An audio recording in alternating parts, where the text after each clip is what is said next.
Sir నమస్కారం sir. నమస్తే అండి. సార్ మెగా హీరోస్ సినిమాలు గత కొంతకాలంగా వచ్చినయి ఒక్కసారి చూసుకుంటే సార్ 'చిరంజీవి' గారి దగ్గర నుంచి 'ఆచార్య' అలాగే 'గాంధీవదరి అర్జున' అనే ఒక సినిమా వచ్చింది.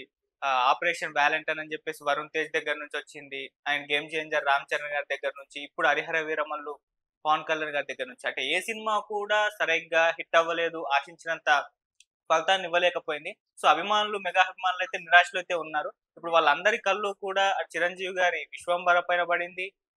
మన 'రామ్ చరణ్' గారి 'పెద్ది' సినిమా మీద, 'ఓజీ' మీదే పడింది. సో, ఈ సినిమాలతో అన్న కమ్‌బ్యాక్ వాళ్ళు ఇస్తారా? మరి అభిమానులు వీటిపైన అయితే ఎక్స్‌పెక్టేషన్స్ పెట్టుకున్నారు. మరి మీరేం చెప్తారు సార్ వీటికి సంబంధించి? అంటే 'ఆచార్య' అనే సినిమా ఇబ్బంది పెట్టిన తర్వాత ఆయన 'వాల్తేరు వీరయ్య'తో హిట్ ఇచ్చాడు. అవును. ఆ తర్వాత 'భోళా శంకర్' అనే సినిమా దెబ్బతింది. హ్మ్. 'భోళా శంకర్' నుంచి ఆ ఫ్యామిలీలో ఎవరికీ కూడా ప్రాపర్ హిట్లు లేవు ఓకే. అనేది లెక్క. హ్మ్. 'భోళా శంకర్' సినిమా రీమేక్ మూవీ. రీమేక్ ఉండేటువంటి ఇబ్బందులు దానికి వచ్చినాయి. దాంతో పాటు కంటెంట్‌కి సంబంధించి చిరంజీవితో ఎంటర్‌టైనింగ్ హీరోయిజం చేయించడం ద్వారా హిట్ కొట్టొచ్చు అనే ఒక ఫార్ములాలోకెళ్లారు. హ్మ్. అయితే ఆయన స్ట్రెచర్‌ని, ఎంటర్‌టైనింగ్ హీరోయిజాన్ని బ్యాలెన్స్ చేయటంలో తప్పటడుగు పడింది. ఓకే. చిరంజీవి స్ట్రెచర్‌ని మెయింటైన్ చేస్తూ ఎంటర్‌టైనింగ్ హీరోయిజం కూడా నడిపుంటే ఆ సినిమా హిట్ అయ్యేది. అది అది లేకపోవడం, ఆయన స్ట్రెచర్‌కి తగని సన్నివేశాలు చాలా ఉన్నాయి దానిలో. హ్మ్. పర్టిక్యులర్‌గా ఒక యాంకర్‌తో కొన్ని షాట్స్ ఉన్నాయి. అవి అవును. కొంత ఇబ్బందికరంగా కనిపించినాయి ప్రపంచానికి. ఓకే. అలాంటివన్నీ కలిపి ఆ సినిమా ఆ రిజల్ట్ రావడానికి కారణం. తప్ప చిరంజీవి కాదు. చిరంజీవిని ఎలా వాడుకోవాలో తెలియకపోవడం వల్ల దర్శకుడి వైఫల్యమే అది క్లియర్‌గా. ఆ సినిమా తర్వాత ఆయన నెక్స్ట్ కమిట్ అయిన సినిమా ఇదే 'విశ్వంభరే'. 'విశ్వంభర' ఇప్పుడు అనిల్ రావిపూడి సినిమా హ్మ్. చేస్తున్నాడు. రెండో వైపు పవన్ కళ్యాణ్. పవన్ కళ్యాణ్‌కొచ్చేసరికి ఆయన 'వీరమల్లు'కి ఒక రకంగా ఆ సినిమా ఫెయిల్యూర్‌కి ఆయనే కారణం అని చెప్పాలి. కంటెంట్‌లో ఎంత గందరగోళం ఉన్నప్పటికీ, టెక్నికల్‌గా సినిమా బావుండుంటే అది కొంత పాస్ మార్కులైనా తెచ్చుకోగలిగి ఉండేది. ఆ సినిమా అంటే ప్రీమియర్ షోస్‌కొచ్చిన డబ్బులే డబ్బులు. తర్వాత రోజు నుంచి పెద్దగా ఊపు కనిపించలేదు. జనాలు థియేటర్‌లకెళ్ళటం లేదు. ఈ రోజు పరిస్థితి అదే. రేపటి పరిస్థితి అదే. ఈ రోజున 20% ఆక్యుపెన్సీ ఉంది. అంతా కలిపి. హ్మ్. అది మాక్సిమం రేపటికి రెట్టింపయితే ఓ 40% అవుతుంది. సండే 40% ఆక్యుపేషన్ ఉన్నటువంటి సినిమా మండేకి 0%కి పడిపోయినా ఆశ్చర్యం లేదు. ఓకే. కాబట్టి సోమ, మంగళ, బుధవారాలకి ఆ సినిమా పూర్తి స్థాయిలో పక్కకెళ్ళిపోవడం జరుగుతుంది. జరిగి తీరాల్సిన పరిస్థితి. ఇది ఆయన కండిషన్. పోతే 'గేమ్ చేంజర్' విషయానికొస్తే 'గేమ్ చేంజర్'కి సంబంధించి చాలా హైప్ ఉంది ఆ సినిమాకి. చాలా ఎక్స్‌పెక్టేషన్స్ ఉన్నాయి అందరికి. హ్మ్. అది 'శంకర్‌కి' గేమ్ చేంజర్ అవుతుందనుకున్నారు. 'రామ్ చరణ్‌కి' గేమ్ చేంజర్ అవుతుందనుకున్నారు. 'దిల్ రాజు' గారికి గేమ్ చేంజర్ అవుతుందనుకున్నారు గానీ, ఎవరి గేము చేంజ్ చేయకుండా అలా మౌనంగా వెళ్ళిపోయింది ఆ సినిమా. ఆ సినిమా ఫెయిల్యూర్‌కి ప్రధాన కారణం 'రామ్ చరణ్' కాదు, శంకరే. శంకర్ ఒక పాతకాలపు కథ తీసుకొచ్చి, దానిలోకి శేషన్ లాంటి వాడి జీవితంలో జరిగిన కొన్ని సంఘటనలు కలిపి, ఒక స్పెక్యులేషన్ క్రియేట్ చేసి, ఈయన ఒక పాత ఎలక్షన్ కమిషనర్ గారి జీవితం మీద సినిమా తీస్తున్నాడు అనే ఇంప్రెషన్ కలిగించి, ఒక హడావిడి క్రియేట్ చేసి, జనాల్లో ఎక్స్‌పెక్టేషన్స్ పెంచి ఆ సినిమా తీశాడు. అదేమో అలా డిజాస్టర్ అయింది. ఇప్పుడు 'పెద్ది' సినిమా మీద అంచనాలున్నాయి. అలాగే 'విశ్వంభర' మీద అంచనాలున్నాయి.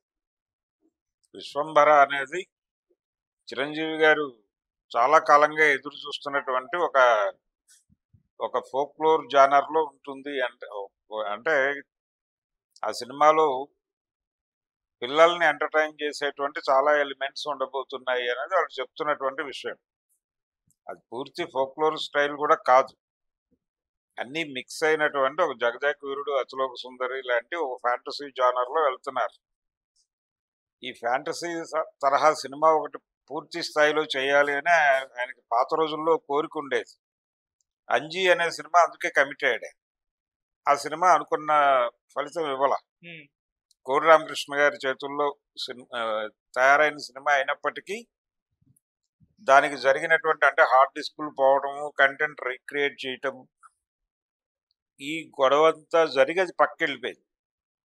ఇప్పుడు ఈ సినిమా మీద హోప్స్ ఉన్నాయి అందరికి. ఆ హోప్స్ రైజ్ చేయడానికి డైరెక్టర్ వశిష్ఠ తీవ్రంగా తిప్పలు పడుతున్నాడు. ఇది నిజంగానే చిరంజీవి గారు వశిష్ఠ నుంచి కథ విన్నప్పుడు కలిగినటువంటి అనుభూతి ప్రేక్షకులకు కలిగితే సినిమా హిట్ అవుతుంది. ఓకే. చిరంజీవి మీదే ఇప్పుడు బాధ్యత ఉంది. అంటే ఆ ఫ్యామిలీని, ఎందుకంటే సెప్టెంబర్లోనే సినిమా వస్తుంది అంటున్నారు. సెప్టెంబర్లోనే ఈ సినిమా ఉంది, అలాగే సెప్టెంబర్లోనే ఓజీ కూడా ఉంది. ఉమ్, సో అన్నదమ్ములు ఇద్దరు ఒకే నెలలో వచ్చి కొణిదెల కుటుంబాన్ని ఫ్లాపుల బారి నుంచి బయటకు తీసుకొస్తే ఆ తర్వాత వచ్చే సినిమా పెద్ది. పెద్ది మీద ఆయన చాలా హోప్స్ ఇస్తున్నాడు డైరెక్టర్ బుచ్చిబాబు. ఉమ్, అది హిట్ అయ్యేటువంటి కళ కనిపిస్తోంది దానికి.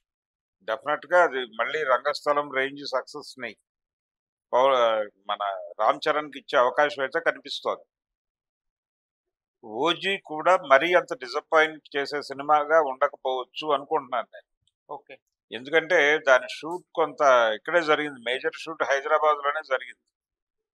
అలాగే ఈ టెక్నాలజీని ఎలా వాడుకోవాలి అనే దానికి సంబంధించినటువంటి కొంత అవగాహన బలంగా ఉన్నటువంటి డైరెక్టర్ అతను సుజిత్. పవన్ కళ్యాణ్ వరకు ఓజీకి సంబంధించిన షూట్ అయిపోయింది. ఎందుకు అయింది అని చెప్పగలమంటే ఆయన ఓజీ షూటింగ్ నుంచే వెళ్ళాడు చంద్రబాబు గారికి ఇంటర్వ్యూ పెట్టడానికి.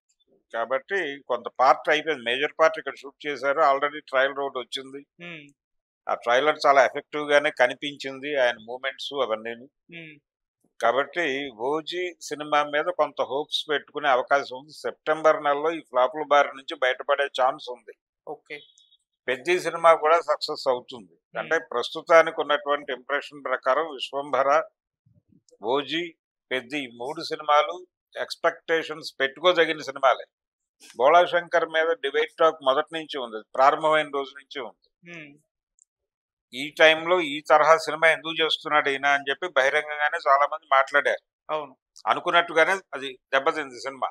ఉమ్, అలాగే హరిహర వీరమల్లుకు సంబంధించి కూడా అదే, ఈ కథని ఈయన రోజుకు 2 గంటల చొప్పున ఎలా మేనేజ్ చేస్తాడు అని.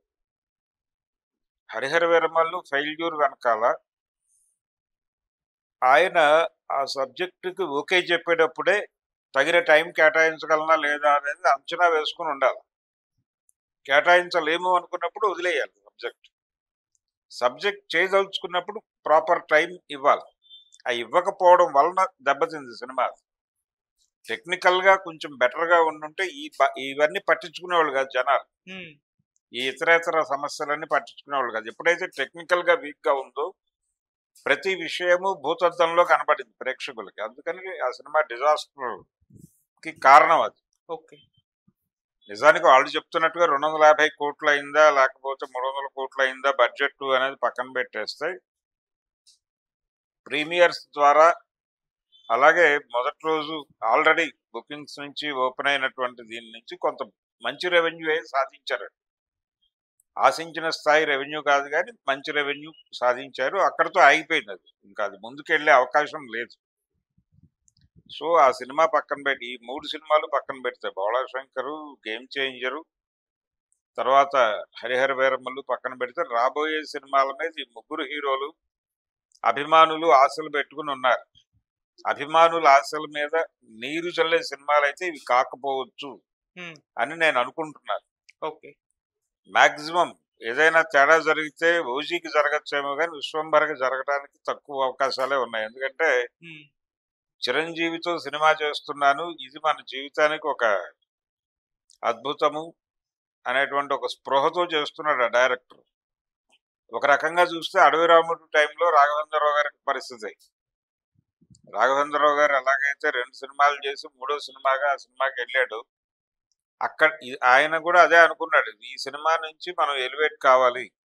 ఆయన చాలా ఇంటర్వ్యూల్లో మాట చెప్తూ ఉంటాడు, ఆ సినిమా కనుక దెబ్బతింటే రామారావుతోనే హిట్ తీరేదు అని చెప్పి నా జీవితానికి సమాధి కట్టేవాళ్ళు. ఇప్పుడు ఆ కండిషన్ లోనే ఉన్నాడు ఇతను వశిష్ఠ.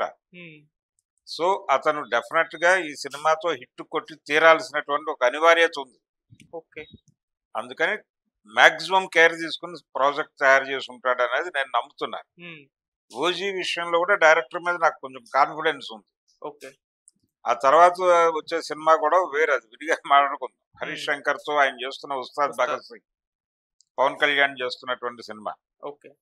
అందుకని డెఫినెట్ గా ఓజీ, విశ్వంభర, పెద్ది సినిమాకి సంబంధించి బుచ్చిబాబు కాన్ఫిడెన్స్, డైరెక్టర్ల కాన్ఫిడెన్స్ మనకి సినిమా మీద ఒక ఎక్స్పెక్టేషన్ క్రియేట్ చేస్తుంది. ఓకే. వాళ్ళు బయటకు మాట్లాడకపోయినా వాళ్ళు ముగ్గురు కాన్ఫిడెంట్ గానే ఉన్నారు. వశిష్ఠ కొంచెం బయటకు మాట్లాడుతున్నాడు ఇప్పుడు.